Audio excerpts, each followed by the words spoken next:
Hello दोस्तों, आप सभी का हमारे यूट्यूब चैनल लर्निंग अकेडमी पर एक बार फिर से स्वागत है। चैनल को सब्सक्राइब करें, बेल आइकन दबाएं और अपने दोस्तों के साथ शेयर करें। तो आज हम हिंदी की प्रथम कक्षा आरंभ करने जा रहे हैं, जिसका नाम है हिंदी वर्णमाला। आज हम हिंदी वर्णमाला के बारे में जानेंगे। हिंदी वर्णमाला में हम किन किन टॉपिक को कवर करते हैं, हिंदी वर्णमाला के अंतर्गत किन किन चीज़ों को शामिल किया गया है। तो दोस्तों, चलते हैं अपनी क्लास की तरफ। हिंदी वर्णमाला जैसे आपको दिखाई दे रहा होगा, सबसे पहले हम हिंदी वर्णमाला के बारे में जानेंगे। हिंदी वर्णमाला क्या होता है, किसे कहा जाता है हिंदी वर्णमाला। तो दोस्तों देखते हैं। जैसे देखिए, अक्षरों या वर्णों के सुव्यवस्थित समूह को वर्णमाला कहते हैं। अक्षरों या वर्णों के सुव्यवस्थित समूह को, मतलब सबसे इसमें जरूरी बात क्या है, सुव्यवस्थित समूह। तो जैसा आप दिखाई दे रहा होगा आपको, सुव्यवस्थित समूह वर्णमाला का वह क्रम जिसमें अक्षरों या वर्णों को व्यवस्थित करके लिखा जाता है, उसे वर्णमाला कहा जाता है। ठीक है दोस्तों, तो आगे देखते हैं। जैसे नीचे लिखा हुआ है, यदि वर्णों को व्यवस्थित क्रम में न रखा जाए, यदि वर्णों को व्यवस्थित क्रम में न रखा जाए तो वह वर्णमाला नहीं, वर्ण समूह कहलाता है। तो जैसे अगर हम वर्ण होता है उसको व्यवस्थित क्रम में नहीं रखेंगे तो वह क्या कहलाएगा, हमारा वर्ण समूह कहलाएगा। जैसे यहाँ पे देखते हैं, वर्णमाला क, ख, ग, घ, ड। तो ये वर्णों का व्यवस्थित क्रम है, इसलिए ये क्या होता है, वर्णमाला कहलाएगा। अब वर्ण समूह जैसे देखिए, ग, च, ठ, द, य, श और आगे भी इसी टाइप से। तो ये व्यवस्थित क्रम नहीं है, इसलिए इसको क्या कहा जाएगा, वर्ण समूह कहलाएगा ये। तो दोस्तों आगे देखते हैं।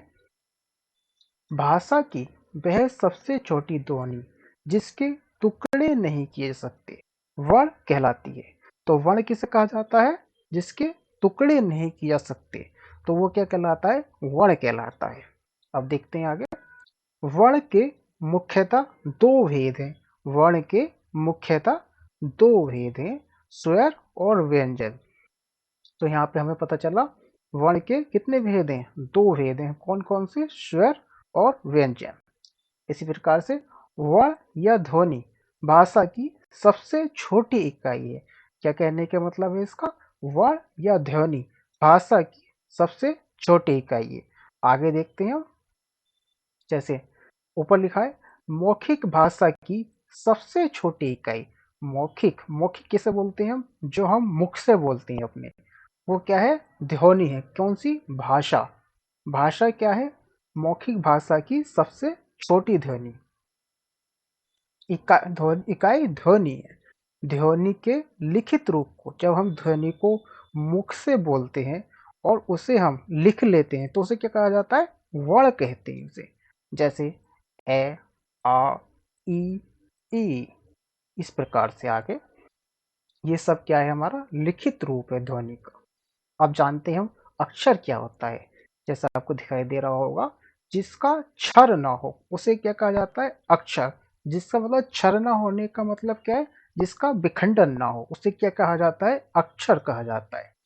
ठीक है, आगे देखते हैं। अक्षर दो प्रकार के होते हैं। अक्षर के दो भेद हैं।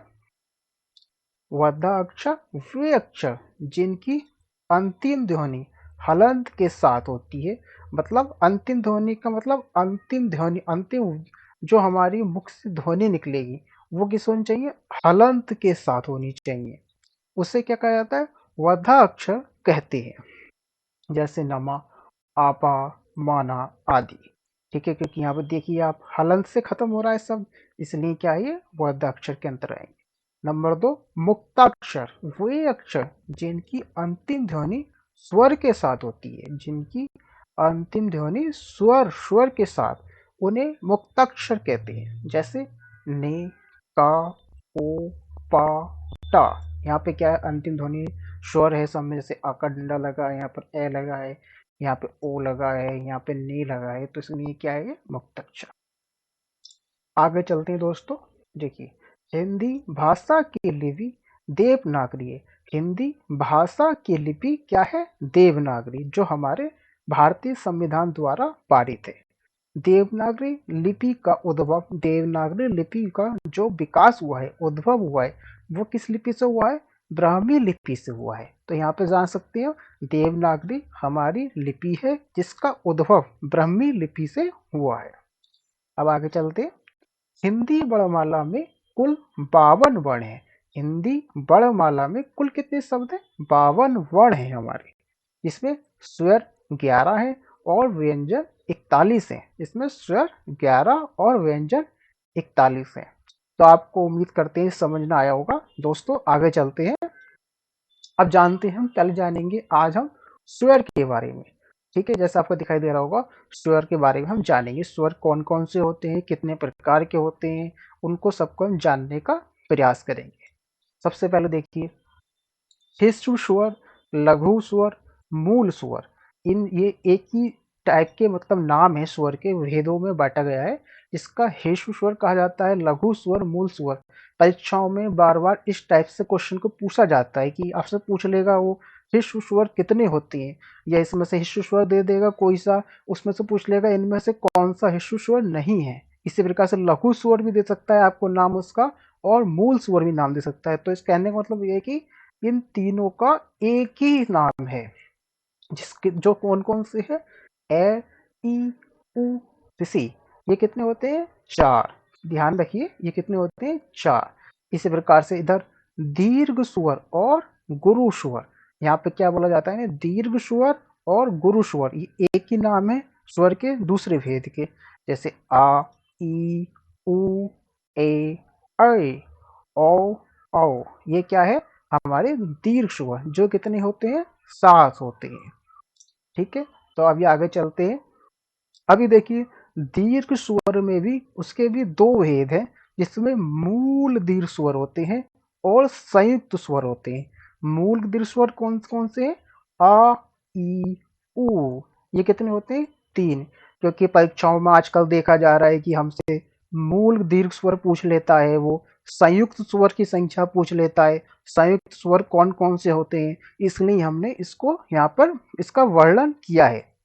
जैसे देखिए, 4 हमारे संयुक्त स्वर है, आपको दिख रहा होगा। अभी जैसे इधर देखिए, अनुस्वर। अनुस्वर कौन सा है हमारा? अनहा।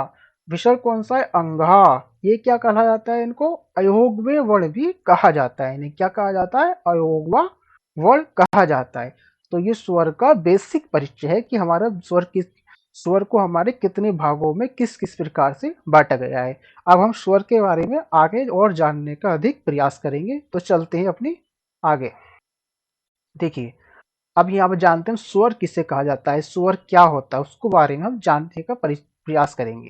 क्योंकि अभी हमने स्वर जाना कौन कौन से होते हैं, कितने भेदों में बटा हुआ है, और उसके किन किन मूल क्या नाम है, उनके दीर्घ स्वर कौन से होते हैं, ह्रस्व स्वर कौन से होते हैं, उनके अंतर्गत भी मूल, उनके अंतर्गत भी भेद हैं, उनको हमने जानने का प्रयास करा। तो अब हम जानते हैं स्वर। जिन वर्णों को बोलने के लिए किसी अन्य वर्ण की सहायता नहीं ली जाती, उसे स्वर कहा जाता है। तो इसका कहने का मतलब है, जिन वर्णों को, मतलब कोई भी वर्ण है जिसके साथ खाली वही बोला जाता है, अन्य वर्ण की सहायता नहीं लाती, मतलब स्वतंत्र होता है, तो उसे क्या कहा जाता है? स्वर कहा जाता है। ठीक है, ये एक बेसिक डेफिनेशन है जो आपको दी गई है। इस और जो आजकल परीक्षा में भी डेफिनेशन पूछ ली जाती है स्वर की, तो हमने उसको नीचे दिया गया है। देखिए, जिन ध्वनियों, ध्वनियों मतलब वर्ण, के उच्चारण में वायु बिना किसी अवरोध के बाहर निकलती है, उसे स्वर कहते हैं।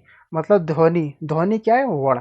वर्ण को हम जब बोलते हैं और वायु के बिना अवरोध के बाहर निकलती है, उसे क्या कहा जाता है? स्वर कहते हैं। जैसे बड़ा आ होता है, बड़ा ई होता है, छोटी ई होता है, ये सब क्या हमारे वर्ण है। इनको हम जब बोलेंगे तो अवरोध वायु का नहीं होता है, जिससे इन्हें स्वर कहा जाता है।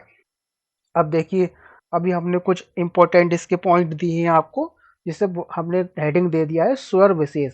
आपको जब हम ये क्लास कंप्लीट हो जाएगी तो पीडीएफ हमारी टेलीग्राम चैनल पर आपको मिल जाएगी, इसलिए आप हमारा टेलीग्राम चैनल भी सब्सक्राइब कर लें, जिसका लिंक डिस्क्रिप्शन में दिया गया है।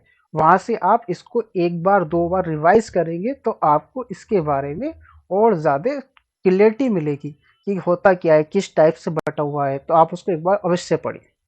जैसे हम देखते हैं यहाँ पर, कामता प्रसाद गुरु, ये क्या है, विद्वान है, स्वरे की संख्या 10 मानते हैं। ये क्या मानते हैं, स्वरे की संख्या 10 मानते हैं, जबकि अन्य विद्वान इनकी संख्या 11 मानते हैं। मतलब कुछ ऐसे मनुष्य, कुछ अलग अलग मनुष्य हैं, विद्वान हैं हमारे, जिसमें कुछ कामता प्रसाद जी 10 मानते हैं और अलग कुछ विद्वान है जो 11 मानते हैं।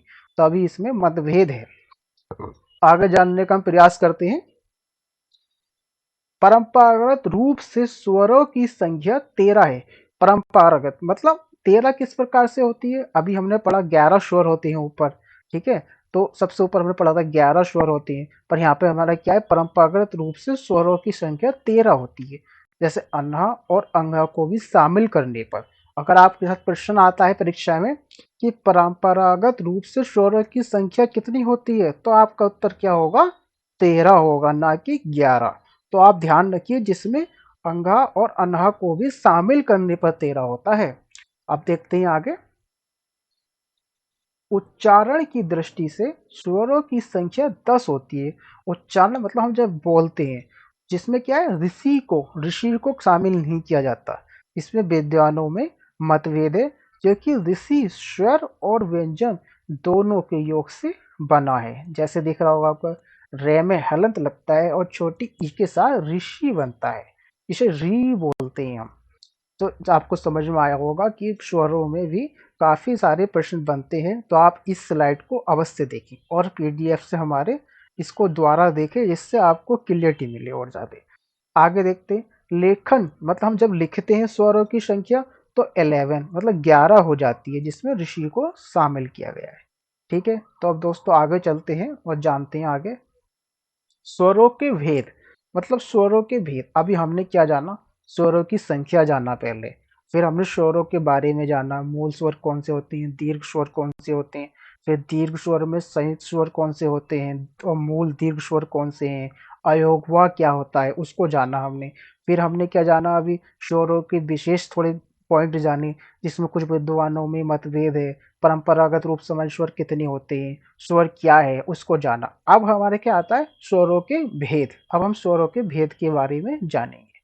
स्वरों का भेद, स्वरों के भेद, मात्रा, जी हाँ, ओष्ठ, मुख विवर, नासिका, जाति, वर्ण, मेल आदि विभिन्न उच्चारण स्थानों के आधार पर किया जाता है। मतलब ये सारे स्वरों के भेद हैं, इसके बारे में हम जानने का प्रयास करेंगे।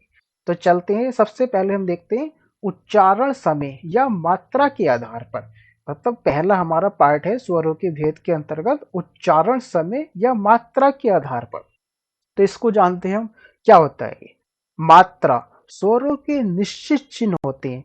मतलब स्वरों के निश्चित चिन्ह कैसे होते हैं, जैसे ए होता है छोटा, उसको बड़ा बनाने के लिए हमें ए का डंडा लगाना होता है। इसी प्रकार से छोटी ई के ऊपर जब बड़ी ई बनाते हैं तो उसके ऊपर एक मात्रा लग जाती है।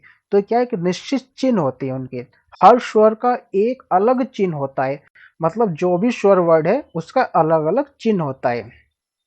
जब स्वर और व्यंजन मिलते हैं, जब स्वर और व्यंजन दोनों मिल जाते हैं, तो उनका रूप बदल जाता है। मतलब उनका रूप बदल जाने का मतलब क्या है, जब हम स्वर के साथ व्यंजन मिला देते हैं, कोई हमारी मात्रा लग जाए या स्वर के साथ व्यंजन मिल जाए, तो उसका रूप बदल जाता है। इस बदले हुए रूप को ही मात्रा कहा जाता है।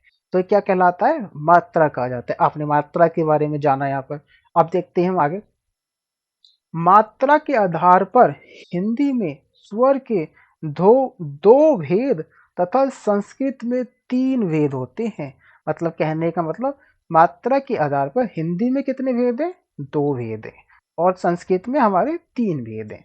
तो आप जानते हैं ह्रस्व स्वर, ये हमारा हिंदी में भी हिंदी के अंतर्गत आता है।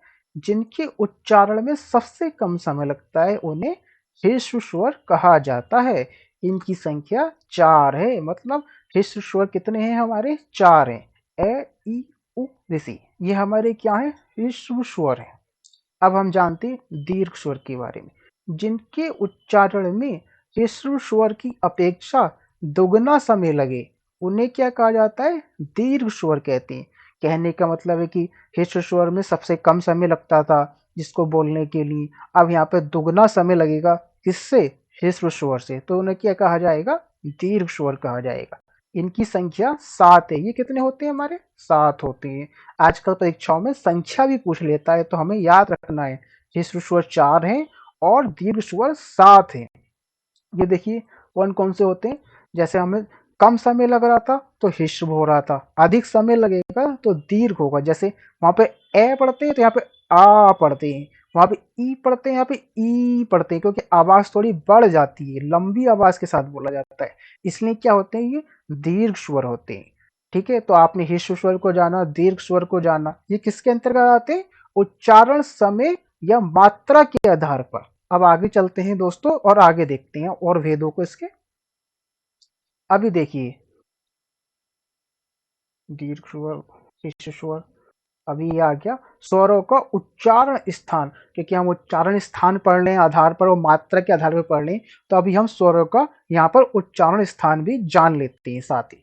तो स्वरों का उच्चारण स्थान मतलब स्वरों का उच्चारण स्थान किस प्रकार से होता है? जब हम स्वर बोलते हैं, कोई शब्द बोलते हैं या वर्ण बोलते हैं, तो हमारे मुख पर उसका क्या कंपन होता है, हमारी ध्वनि किस टाइप से निकलती है, उसको हम स्वरों का उच्चारण स्थान के टाइप से पढ़ते हैं।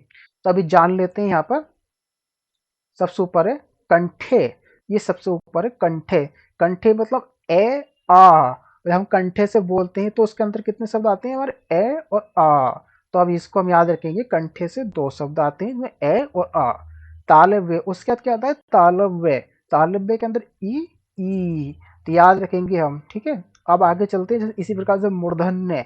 मूर्धन्य के अंतर्गत क्या आता है? ऋषि। ओष्ठे। ओष्ठे के अंतर्गत कितना आता है? ऊ ऊ। इसी प्रकार से कंठ तालव्य, मतलब कहने का मतलब क्या है? कंठ और तालव्य को जब हम जोड़ देते हैं तो क्या बन जाता है हमारा? कंठ तालव्य। तो इसको हम कैसे याद रखेंगे? कंठ और तालव्य को हम जोड़ देते हैं तो कंठ तालव्य बन जाता है, जिसके अंदर क्या आता है? ए। कंठोष्ठे। कंठोष्ठे। कंठे और ओष्ठे को जोड़ देते हैं तो क्या बन जाता है हमारा? कंठोष्ठे। तो इसे याद रखेंगे हम, कंठोष्ठे क्या होता है? औ औ। तो इसी प्रकार से हमारी ये उच्चारण स्थान है। इसको दोहराएंगे हम दोबारा तो हमको याद होने की हो जाएंगे ये। तो आप एक बार हमारे पीडीएफ से जरूर देखें इसके बाद में, क्लास के बाद। जैसे कंठे के अंतर्गत क्या है, तालव्य के अंतर्गत क्या है, मूर्धन्य के अंतर्गत कौन सा वर्ण है, ओष्ठे के अंतर्गत कौन सा स्वर है, कंठ तालव्य के अंतर्गत कौन सा स्वर है, कंठोष्ठे कौन सा स्वर है। तो इस प्रकार से इसको हम जानने का प्रयास करते हैं। अब देखिए एक इम्पोर्टेंट इसमें नोट है, उसको बहुत जरूरी याद रखिए, क्योंकि आजकल परीक्षाओं में देखा जा रहा है, यह प्रश्न काफी परीक्षाओं में पूछा जा रहा है। तो यहाँ पे क्या याद रखना है हमें? हिंदी में मूल उच्चारण स्थानों की संख्या 5 है। जिस प्रकार से कंठे, तालु, मूर्धन्य, दंते, ओष्ठ है, ये कितने हमारे? 5 है उच्चारण का स्थान का। पर याद रखिए सबसे इंपॉर्टेंट पॉइंट है, इससे परीक्षा में प्रश्न पूछा जाता है, लेकिन स्वरों का उच्चारण कुल 6 स्थानों से होता है। स्वरों में कितने स्थान होते हैं? 6 स्थानों से होता है स्वरों का उच्चारण। टोटल हिंदी में कितने स्थानों से होता है? 5 से, पर स्वरों में 6 से। किस प्रकार से? ये आपको दिखाई दे रहा होगा 1 2 3 4 5 6, जिसमें क्या है हमारे उच्चारण स्थान।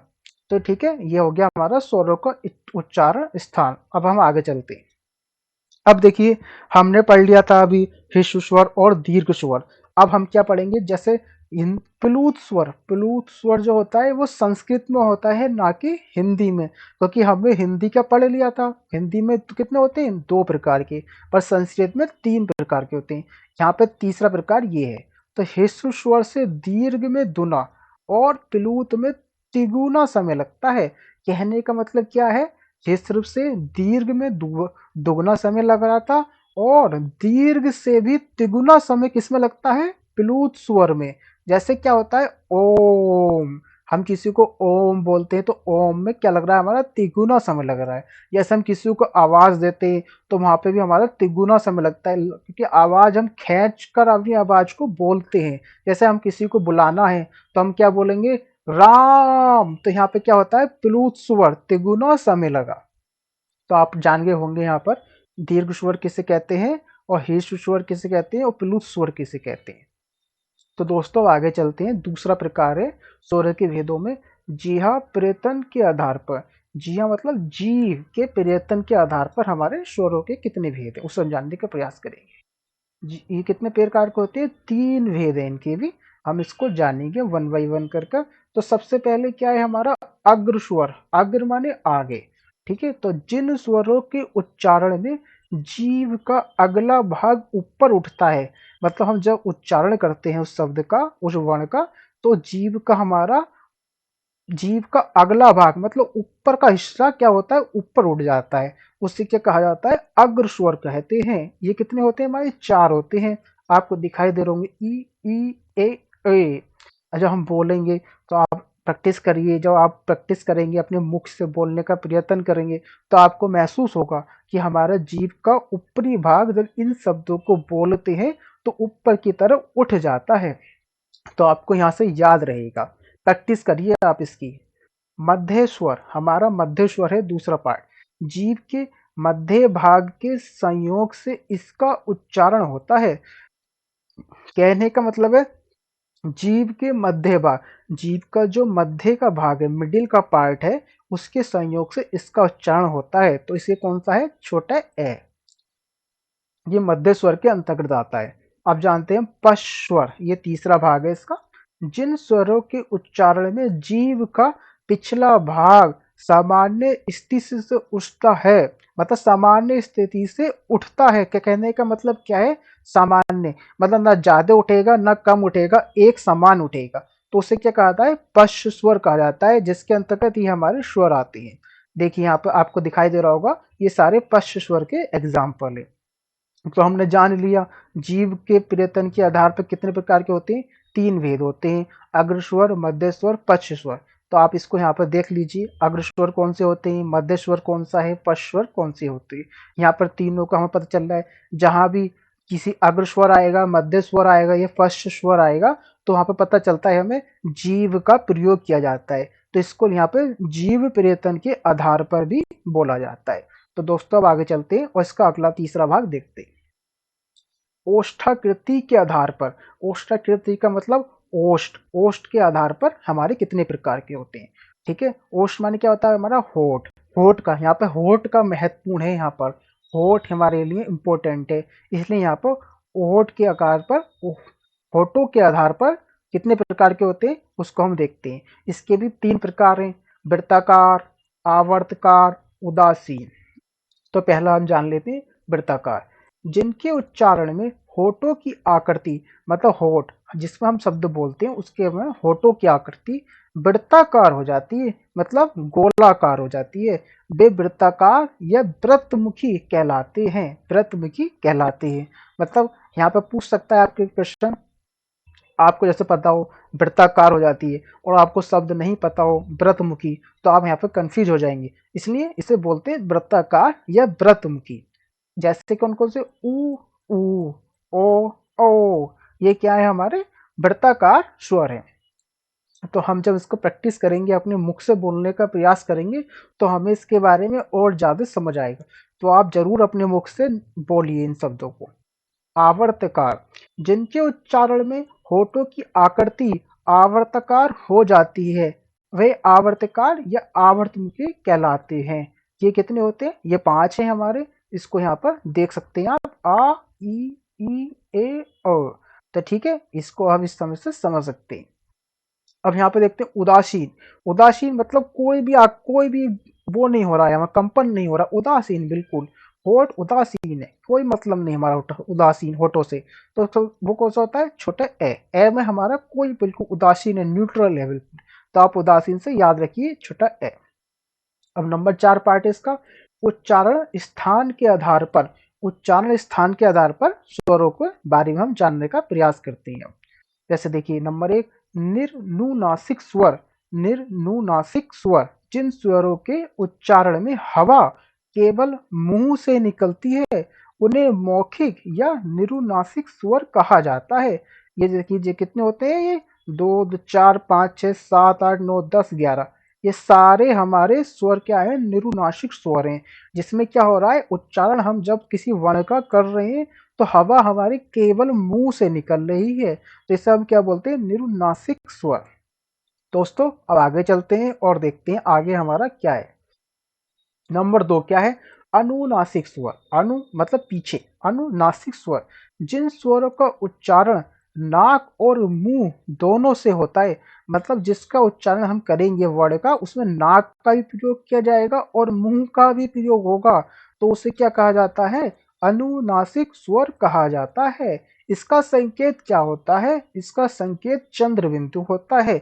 जैसे देखिए यहाँ पे लिखा है, गांव लिखते हैं हम, दांत लिखते हैं, आंगन, सांचा आदि। तो मतलब हम गांव लिखेंगे, तो देखिए इसमें गांव, गांव में क्या हो रहा है, नाक और मुंह से हमारा उच्चारण हो रहा है। तो यहाँ पर इसका क्या सबसे आसान तरीका याद करने का, अनुनासिक स्वर कहाँ होगा, जहाँ पर चंद्र बिंदु होगा वहां पर अनुनासिक स्वर होगा। इसी प्रकार से नंबर 3 अनुस्वार। अनुस्वार ये स्वर के बाद आने वाला व्यंजन है, ये स्वर के बाद आने वाला व्यंजन है, जिसकी ध्वनि नाक से निकलती है, जिसकी ध्वनि नाक से निकलती है। ठीक है, यहाँ पे नाक का नाक का यहाँ पे महत्वपूर्ण है पार्ट। इसका संकेत चिन्ह बिंदु मतलब बिंदी, चंद्र बिंदु नहीं, खाली बिंदु होता है, जैसे कनकड़, अनग, अनगूर। यहाँ पे देखिए कनकड़, अंग, अनूर। तो यहाँ पे देखिए आप, यह क्या बोला जा रहा है, ये स्वर के बाद आने वाला व्यंजन, मतलब स्वर शब्द के ऊपर लगता है या बाद में आता है, उसको क्या बोला जाता है, अनुस्वार बोला जाता है। अब आगे चलते हैं, नंबर 4 है हमारा विसर्ग। इसका संकेत चिन्ह दो बिंदु, मतलब दो बिंदु होता है, यह सुवर के बाद आता है, यह अयोगवा है, इसका उच्चारण है की तरह होता है। ठीक है, तो विसर्ग का सबसे आसान तरीका आपने पढ़ा भी होगा, दो बिंदु जहां होगा उसे विसर्ग कहा जाता है, यह अयोगवा कहलाता है। आगे देखते हैं हम, मुख विवर खुलने के आधार पर, मतलब मुख हमारा जब खुलता है उसके आधार पर। नंबर 5 है हमारा ये, जिन स्वरों के उच्चारण में, जिन स्वरों के उच्चारण में मुख पूरा खुलता है, मतलब जिसमें हमारा मुख पूरा खुल जाएगा, उसे विवृत स्वर कहते हैं। मतलब विवृत स्वर मतलब मुख पूरा खुल गया हमारा, जिसे जैसे कौन सा होता है वो शब्द, बड़ा आ, कौन सा शब्द होता है, बड़ा आ, उसे याद रखिए आप। अर्धविवर्त, अर्धविव्रत, अर्धविव्रत, जैसे विव्रत था अब आधा हो गया उसका। इसमें क्या है, जिन स्वरों के उच्चारण में मुख आधा खुलता है, याद रखिए, विव्रत में पूरा खुल रहा है, अर्ध में आधा खुल रहा है, उसे अर्धविव्रत स्वर कहते हैं। जैसे इसके अंतर्गत 4 सब वर्ण हैं हमारे, ए ओ औ। ये क्या, तो आगे चलते हैं।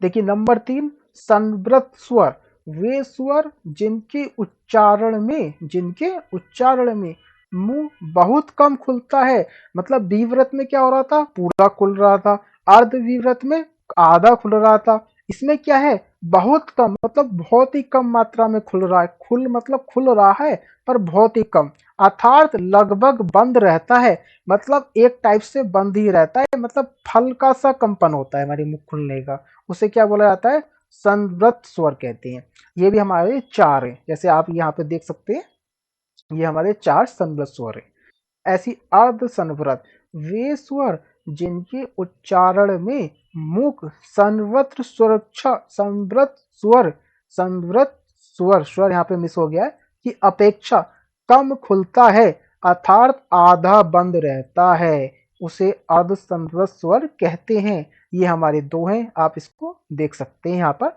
ये हमारे अर्ध संवृत स्वर है।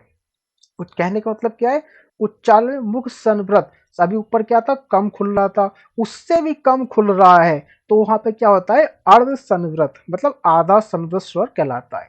इसी प्रकार से नंबर 6 पर आ गए हम, जाति के आधार पर स्वरों के भेद में, छठा पॉइंट है हमारा, छठा पार्ट है, जाति के आधार पर उच्चारण में समान स्थान या प्रत्यय से उत्पन्न, उच्चारण में समान स्थान या प्रत्यय से उत्पन्न होने वाले स्वरों को श्रवण अथवा सजातीय स्वर कहते हैं।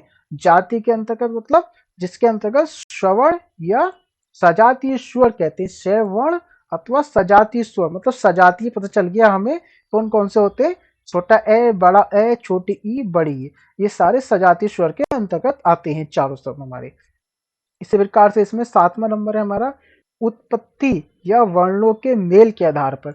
उत्पत्ति मतलब उत्पत्ति, किसी की उत्पत्ति हो रही है, या वर्णों के मेल के आधार पर, मतलब उसको मेल से बनाया जा रहा है, दो अक्षरों को, शब्दों को, वर्णों को मेल से बनाया जा रहा होगा यहाँ पर। इसको हम देखते हैं। उत्पत्ति के आधार पर स्वरों के 3 भेद हैं। मतलब कितने भेद हैं, ये आपसे प्रश्न पूछा जा सकता है परीक्षा में। उत्पत्ति के आधार पर स्वर के कितने भेद हैं, 3 भेद हैं। तो इसको आप याद रखिए। अब देखते हैं नंबर 1, मौलिक या मूल स्वर। मौलिक मतलब मूल, बिल्कुल मूल, जिनको ह्रस्व स्वर भी कहते हैं। मतलब मौलिक या मूल स्वर का एक और अन्य नाम क्या है, ह्रस्व स्वर। हमने जब स्टार्टिंग में पढ़ा था तो वहाँ पे ह्रस्व स्वर, लघु स्वर और मूल स्वर का प्रयोग किया था। वही है यहाँ पर मौलिक या मूल स्वर, उसको क्या कहता है, ह्रस्व स्वर भी कहते हैं। इन स्वरों की उत्पत्ति, इन स्वर की उत्पत्ति किसी दूसरे स्वर से नहीं हुई है। ये 4 हैं, मतलब ये स्वतंत्र हैं। इनके लिए किसी भी दूसरे स्वर की आवश्यकता नहीं होती है। ए, ई, उ, ऋषि, ये 4 है हमारे, इसको याद रखिए आप। इसका दूसरा हम आगे देखते हैं, संधि स्वर। संधि स्वर मतलब, संधि का मतलब आप जानते होंगे, संधि का क्या होता है, मिलाप, मेल। जहां पर दो वर्णों का मेल होता है उसे संधि कहा जाता है। तो यहाँ पे जानते हैं, ये वे स्वर हैं जिनकी उत्पत्ति मूल स्वरों के मेल से हुई है। मतलब मूल स्वरों के मेल। यहाँ पर मूल कौन से स्वर थे, हमारे अभी पढ़े थे हमने सबसे पीछे, इससे पीछे पहले पॉइंट में, ए, ई, उ, ऋषि, ये मूल स्वर हैं। इनके मिलने से जिन स्वरों की उत्पत्ति हुई है उसे संधि स्वर कहा जाता है। जैसे ए मिला और ए मिला तो इससे क्या बना, बड़ा आ। छोटी ई मिली, छोटी ई मिली तो क्या बनी, बड़ी ई। इसी प्रकार से आप देख सकते हैं, एग्जाम्पल्स दिए गए हैं आपको। ये सभी मूल स्वरों के मिलने से बने हैं, इन्हें क्या कहा जाता है, संधि स्वर कहा जाता है। अब इसका तीसरा पॉइंट देख लेते हैं हम, संयुक्त स्वर। संयुक्त मतलब संयुक्त, जो मिलते हैं। इसको जानते हैं, दो या दो से ज्यादा स्वरों के मिलकर, मतलब दो या दो से ज्यादा स्वरों के मिलकर बनने वाले स्वरों को संयुक्त स्वर कहा जाता है। दो या दो से अधिक, मतलब दो स्वर मिल सकते हैं या अधिक मिल सकते हैं, तो उससे क्या कहा जाता है, संयुक्त स्वर कहा जाता है। अभी प्रश्न पूछा गया था किसी परीक्षा में, संयुक्त स्वर कौन कौन से हैं, या पूछा गया था इनमें से कौन सा संयुक्त स्वर नहीं है। तो यहाँ पर आपको 3 ऑप्शन दे देगा, इसमें से 4 में से एक और आपको दे देगा अलग, तो आपको उत्तर बताना होगा। इसलिए आप यहाँ पे देख सकते हैं, ए ओ, मतलब छोटा ए, बड़ा ए, छोटा ओ, बड़ा ओ, ये चारों हमारे संयुक्त स्वर है। इसको जरूर याद रखिए। तो अभी हमने संयुक्त स्वरों के भेदों के बारे में जाना, ठीक है। तो आपने इस टाइप से स्वरों के बारे में जान लिया कंप्लीट डिटेल। इससे बाहर किसी भी परीक्षा में स्वर के क्वेश्चन आपका नहीं जाएगा। इसलिए आप हमारे इस पीडीएफ को जरूर दोबारा पढ़ने का प्रयास करें, जिससे आपको स्वर के बारे में क्लियरिटी आए, स्वर के बारे में हमने क्या क्या जानना चाहिए। क्योंकि यूपीएसआई परीक्षा में स्वरों, मतलब जो परीक्षाओं में प्रश्न बनते हैं वो काफ़ी डीपली बनते हैं। तो मतलब यूपीएसआई की परीक्षा के लिए हमारी क्लास ये बहुत ही बेनिफिट हो सकती है आपके लिए। इसलिए आप क्लास को जरूर देखें और अपने साथ, अपने दोस्तों के साथ जरूर शेयर करें। अब देखिए, हमने कुछ यहाँ पे विशेष पॉइंट दिए स्वर के, उसको देख लेते हैं। आगत स्वर, अभी हमने पढ़ा था ना, आगत स्वर कौन सा था वो, आगत स्वर। आगत स्वर किस प्रकार से लिखा जाता था, इस प्रकार से आगत स्वर लिखा जा रहा था हमारा। तो ये क्या था हमारा, आगत स्वर। इसको जान लेते हैं। हिंदी बड़वाला में ए, आ के ऊपर चंद्र बिंदु नहीं है, खाली चंद्र है, को आगत स्वर्ण की श्रेणी में रखा गया है। ये क्या है, आगत स्वर है। यह अंग्रेजी, अंग्रेजी यहाँ पे देखिए गलत हो गया है, इसको मिसप्रिंटिंग है, इसको ठीक कर लीजिए। भाषा का शब्द है, से हिंदी भाषा में ग्रहण कर लिया गया है। मतलब क्या है, ये अंग्रेजी भाषा का शब्द है, इसको हिंदी भाषा में ले लिया गया है। तो ये क्या है, आगत स्वर है। इसका प्रयोग अंग्रेजी के कुछ शब्दों को हिंदी में लिखने के लिए किया जाता है। इसका प्रयोग अंग्रेजी के कुछ शब्दों को लिखने, मतलब शब्द अंग्रेजी का होगा, उसको हिंदी में लिखेंगे हम। जैसे एक बार फिर से हम आगत स्वर को देख लेते हैं। आगत स्वर, हिंदी वर्णमाला में आ को आगत स्वर श्रेणी की में रखा गया है। यह अंग्रेजी भाषा का शब्द है। यहाँ पर अंग्रेजी शब्द मिसप्रिंट है, इसको सीख कर लीजिए, जिसे हिंदी भाषा में ग्रहण कर लिया गया है। मतलब शब्द तो अंग्रेजी का है जिसे हिंदी भाषा में ले लिया गया है। इसका प्रयोग अंग्रेजी के मतलब अंग्रेजी का जो वर्ड है, शब्द है, उसको हिंदी में लिखने के लिए किया जाता है, तो इसे आगत स्वर कहा जाता है। ये क्या है, आगत स्वर के दो उदाहरण दिए, आप इससे समझ सकते हैं। तो ठीक है, आगत स्वर भी आपने जान लिया। अब हम नेक्स्ट स्लाइड की तरफ चलते हैं। तो हमारी नेक्स्ट स्लाइड है ये स्वर। अभी हमने पूरा वर्णमाला जाना, हमने वर्णमाला क्या होता है, अक्षर क्या होता है, वर्ण क्या होता है, भाषा की सबसे छोटी इकाई कौन सी है, लिपि क्या है हमारी, देवनागरी लिपि है, देवनागरी लिपि का उद्भव कैसे हुआ है, इस टाइप से हमने सारा जाना। उसके बाद हमने स्वर के बारे में जाना, स्वर हमारे 11 होते हैं, व्यंजन हमारे 41 होते हैं। तो आज हमने स्वर के बारे में जाना। अब हमारी जब नेक्स्ट वीडियो आएगी तो उसमें हम व्यंजन के बारे में जानेंगे। तो देखिए, जैसे अभी हमने स्वर के बारे में पढ़ा सारा, उसके हमने कुछ फैक्ट निकाले हैं, यहाँ पर कुछ पॉइंट हैं आपके लिए महत्वपूर्ण। ये काफी परीक्षाओं में आजकल प्रश्न पूछे जा रहे हैं। उत्तर प्रदेश पुलिस भर्ती, जो आरक्षी नागरिक पुलिस भर्ती की परीक्षा अभी आयोजित की गई है, वह उस परीक्षा में यहाँ से हर उस 2 शिफ्ट में यहाँ पे प्रश्न पूछा गया था। इसलिए आपके लिए हमने ये क्विक रिवीजन के तौर पर एक आपको ये बना दिया है, इससे आप जरूर देखिए। जैसे आप जान लेते हैं थोड़ा सा क्विक रिवीजन के माध्यम से। हिंदी में 2 अर्धस्वर हैं। अर्धस्वर य के नीचे हलंत लग जाता है और व के नीचे हलंत लग जाता है, तो क्या बन जाता है, ये अर्धस्वर। ठीक है, यहाँ पे अर्धस्वर 2 हैं। हिंदी वर्णों में अयोग्य अयोग्य वर्ण हमने पढ़ा था, अनहा और अंगहा, ये क्या है, हमारे अयोग्य वर्ण है। मूल स्वर ह्रस्व स्वर कौन से हमारे, ये 4 हैं, इसको ध्यान रखिए। यहाँ से बार बार प्रश्न पूछा जा रहा है आजकल परीक्षाओं में। इसी प्रकार से दीर्घ स्वर है, ये हमारे 7 होते हैं। अभी हमने जाना था ना वहां पर, ये कितने होते हैं, 7। ये कितने होते हैं हमारे, ये हमारे 4 होते हैं। तो ये हमारे 4 होते हैं। इसी प्रकार से भी हमने सुना विव्रत स्वर के बारे में जाना था डेफिनेशन के साथ, जिसमें विव्रत में मतलब मुख ज्यादा खुलता है, वहां पे क्या होता है, विव्रत स्वर होता है। ये हमारा बड़ा आ होता है।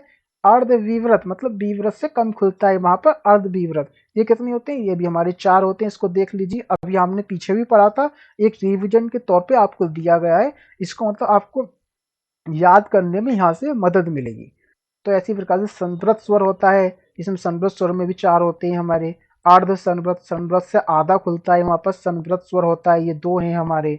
अग्र स्वर, अग्र मतलब आगे होते हैं, ये हमारे 4 हैं। इसको देख लीजिए आप, हमने पीछे पढ़ा था, ये अब रिवीजन के तौर पे आपको दिया गया है। इसी प्रकार से केंद्रीय या मध्य स्वर जो सबसे जरूरी होता है, केंद्रीय मध्य स्वर, सबसे पहला वर्ण हमारा स्वर का, सबसे वर्णमाला का पहला वर्ण ही हमारा छोटा है, तो ये हमारा क्या है, केंद्रीय या मध्य स्वर है। इसी प्रकार से यहाँ पे पश्च स्वर, जो हमारे पश्च स्वर कितने हैं, 3 और 3 6, ये कितने होते हैं हमारे 6। इसको याद रखिए आप। तो ठीक है, आज आपने क्या जाना, स्वर के बारे में जाना यहाँ पर, और वर्णमाला के बारे में जाना। अभी जब यहाँ से हमारी क्लास कंप्लीट हो जाएगी, कुछ समय बाद आपको इसकी पीडीएफ हमारे टेलीग्राम चैनल पे मिल जाएगी, जिसका लिंक डिस्क्रिप्शन में दिया जाएगा। आप वहाँ से हमारे टेलीग्राम चैनल को फॉलो कर लें, जिससे आपको जो आपको पीडीएफ हम देंगे उसका आप रिवीजन करें, और आप उससे नोट्स भी बना सकती हैं, अपने शॉर्ट नोट्स। जिस प्रकार से रिवीजन है ना, क्यूब रिवीजन, इस प्रकार से आप कुछ पॉइंटों में शॉर्ट नोट्स भी बना सकते हैं। शॉर्ट नोट्स का मतलब क्या होता है, जिसमें महत्वपूर्ण तथ्य, महत्वपूर्ण पॉइंट शामिल हो, जो परीक्षा की दृष्टि से महत्वपूर्ण है, तो आप उससे महत्वपूर्ण अपने लिए एक नोट्स भी तैयार कर सकते हैं। तो आप उससे क्या होगा, जब परीक्षा आप देने जाएंगे तो आप उससे क्विक रिवीजन मतलब कम समय में ज़्यादा रिवीजन कर पाएंगे, तो आपके लिए वो महत्वपूर्ण होगा। तो ठीक है दोस्तों, आज की हमारी वीडियो में इतना ही। आज की क्लास आपको कैसी लगी, कमेंट के माध्यम से आप जरूर बताएं। मिलते हैं नेक्स्ट क्लास में, जब तक के लिए जय हिंद।